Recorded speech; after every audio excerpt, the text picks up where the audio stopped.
Hey, what is up, ladies and gentlemen? My name is GriefDrums, and in today's video, I wanted to cover why out of the two new operators that have been added as part of Ember Rise, I think Goyo is definitely going to see some Pro League play. So, as you are no doubt aware, both Amaru and Goyo, the new attacker and defender respectively, have been put out into the technical test server, and I've been playing them for like the last week, maybe two, well, just going into our second week now, I think. Nevertheless, I have lived on the test server. I haven't even gone to the live build. I have been having so much fun playing this test server, and I cannot wait for it to drop. I think it's going to be so good this season. I really do. However, out of the two new ops that have been released, Goyo is by far the stronger of the two, and I'm going to get into why I think that. But rather than just say Goyo is really strong and leave it at that, I kind of want to break down why he's strong and what you can do as soon as the season drops to give you a fighting chance. So let's start with the elephant in the room, the weapons. Now, this season we've had no new weapons, and a lot of the community were up in arms about it, and I kind of understand why. I do understand their logic. It's always nice to see new content added and to have more choice and more selection in the game. However, I also kind of see the argument that there are 90 odd weapons in the game. There are a crazy amount of weapons, and a lot of those don't even really get used. If you're playing at higher elo, you're very unlikely to see people like Fuse, and therefore you're unlikely to see weapons like the AK actually being utilized in the game. Now, I defy anyone to tell me that the AK is not a phenomenal weapon in Siege. It is insane. Like, the damage is just phenomenal, and I really enjoy playing Fuse because of that. However, his gadget is a bit lackluster, so I don't normally take him in ranked matches. IQ is another one that gets to see a lot of play at higher elo, but because of the weapons that she's got, the 5.52 is always going to win, and if it doesn't, the AUG is going to be the next pick, whilst the LMG doesn't see a lot of game at all. Now, this isn't because the LMG is bad, not by any stretch of the imagination, and having started to play Amaru quite a bit, I've realised just how good this weapon is, especially when you chuck the angle grip on it that they've added, along with something like a holo. It gives you the opportunity to play pretty aggressively, and I never would have done that had I not been forced to play that weapon. Other weapons like Ash's G36 and stuff like that, I reckon we could see these on other ops in the future, and it's something that I think we kind of just need to deal with. So with no new weapons in mind, we take a look at Goyo and the fact that he has got two pretty strong weapons, and strangely enough, both of these weapons do actually get to see a lot of game time. Unless, of course, Mirror is banned, in which case we're not going to see the 45. But that's not the point. The point is, you know, it's not like these weapons have come from an op that's got, you know, three, and they've taken the weakest of those three. We've literally been given the TCSG-12 from Kaid, which is an incredibly powerful shotgun that's pretty much more like a DMR than anything, and the 45 from Mirror. Now, this weapon was strong in its own right, but you put that on a 2 armor, 2 speed, it becomes godlike. So besides the fact that he has got really good weapons, Goyo also comes with some other options as well. At the minute on the test server, he has a nitro and 2 impact grenades.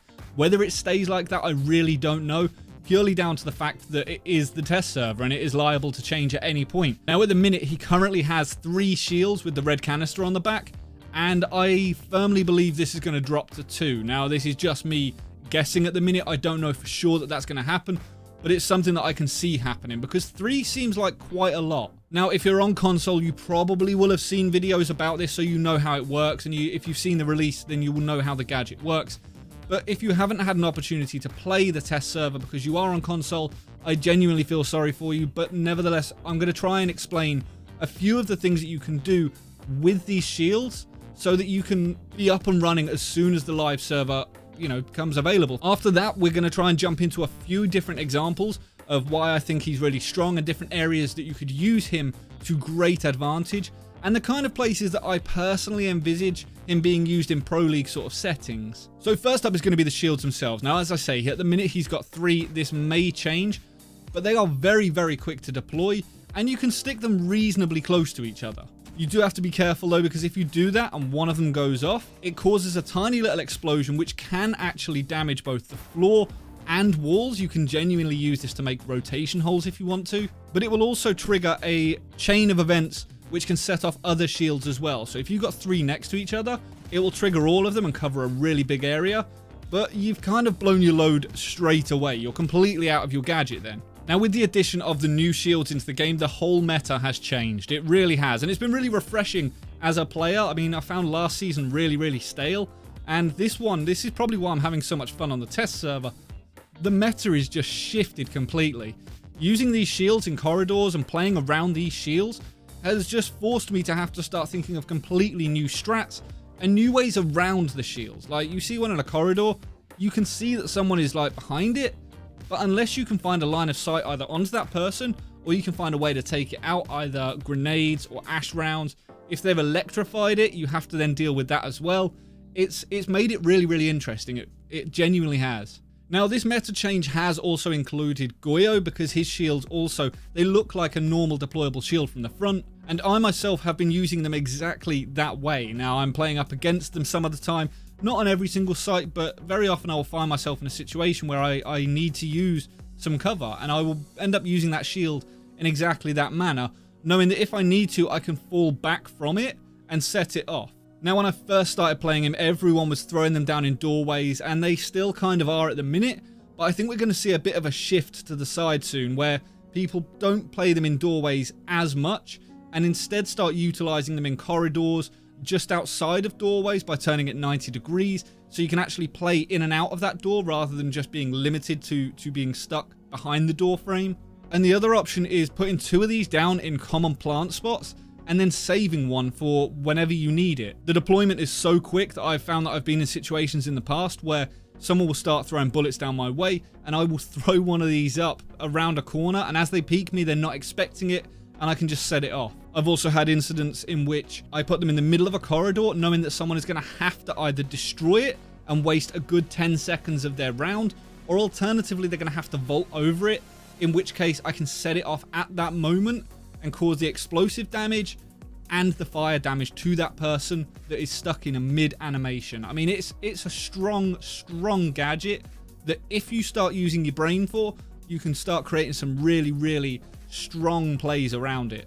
And it's for this very reason that I think he's going to see Pro League play. Much like operators like Mirror, Smoke, and people like that, Castle, you kind of need to build your strats around him. He's not an op you kind of just want to take and just throw shields down, because very much like Castle, if he's used incorrectly, he can actually be more of a hindrance to your team than a help. If you give up the site and the attackers can then use these shields against you, they can lock you out of the site with your own gadget, and that is soul destroying when that happens. So it's definitely something to consider. I would personally advocate that yes, you can use these if you're solo queuing, but it's going to be more beneficial working as part of a team. I cannot wait to see what teams like Empire, G2, and other teams like that are going to do with these shields. So what I'm going to do is, as I said, I'm going to go over a few different setups.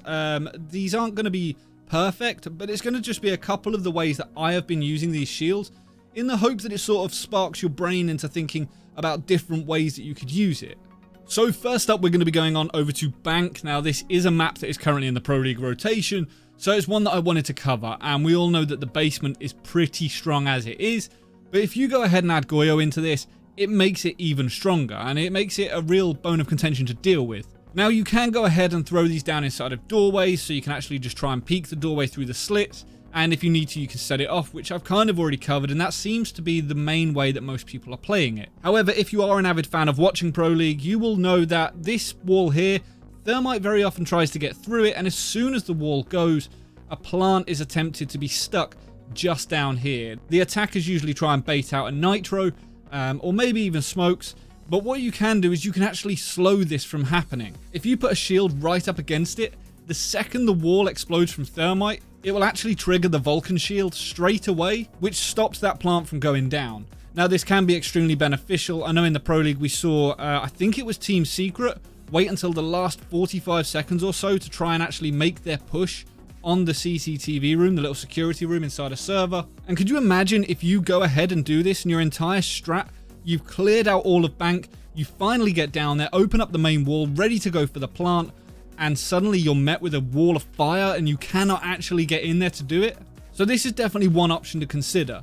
Another thing I've also been doing is placing these underneath hatches. Now, there are certain hatches in the game in which you can only get a view from like 2 sides, because the other 2 sides of the hatch are right next to a wall, for example. Now, if that is the case and you know that an attacker cannot peek from a certain angle of that hatch, you can actually place the shield so that the red canister is facing away and they're going to be unable to trigger it. Back in the day, the Dangleberries and people like that used to use these shields all the time to get into the sneakiest of hiding places until the devs saw fit to actually change them. What they did is if you drop on one of these deployable shields from any sort of height, it will actually destroy the shield, and I believe you will get it back.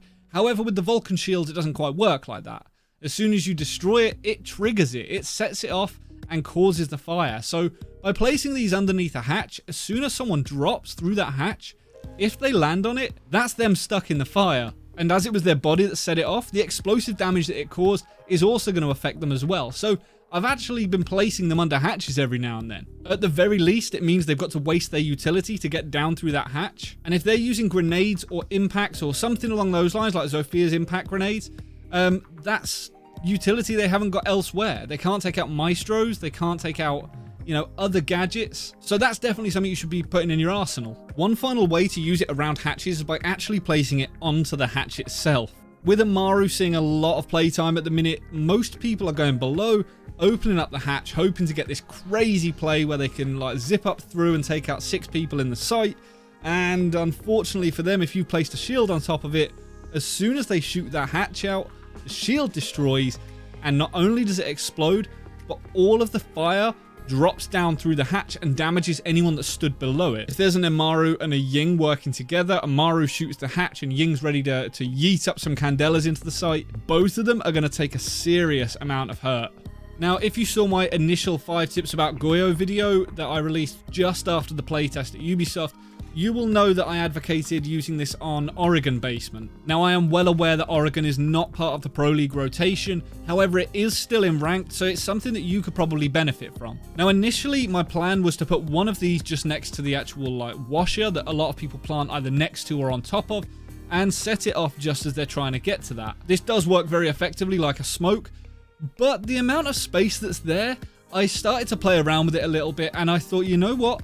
If I turn these a certain way, they cannot be shot from the hatch, and I can take them out with impact grenades from a distance. I don't actually need to see the red canister at all, and I can just stand either in the long corridor or behind a mirror, and I can launch impact grenades at the far one if I need to, and I can trigger it and use one at a time to waste 20 seconds as opposed to just 10. One nice little trick that I've been using on Villa is if you're protecting the aviator room, a really nice spot to use it is about here in the hallway, because you can't get past it either side. You have to vault the actual shield or destroy it. Having the table on one side of the corridor means that you cannot get past it if it's placed in the right spot. So that is definitely one way to use it. And I was trying to play around 90 and then control both of these corridors using these shields as a bit of a deterrent. As soon as you hear that vault animation, you can just impact that hallway or alternatively peek it and set it off. If you've got a smoke on your team and you don't really need these for the site, put them further out, put them into corridors for your roamers to use so that they can set them off as soon as they're getting pinched. I know for a fact that if I was off roaming and I got droned out and people were starting to push me from 2 different ways, you're going to get closed out pretty quickly in the majority of situations.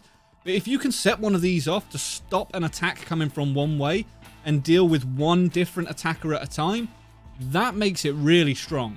Instead of getting pinched from 2 angles that you can't possibly defend against, taking on each attacker individually because one has been stopped for 10 seconds, that is an absolute game changer. Hopefully these have shown you just a few of the different ways that you can use Goyo before the live season drops, and hopefully as soon as it does arrive, not everyone's just going to be chucking them down in doorways, but instead people are going to be a little bit more creative with them.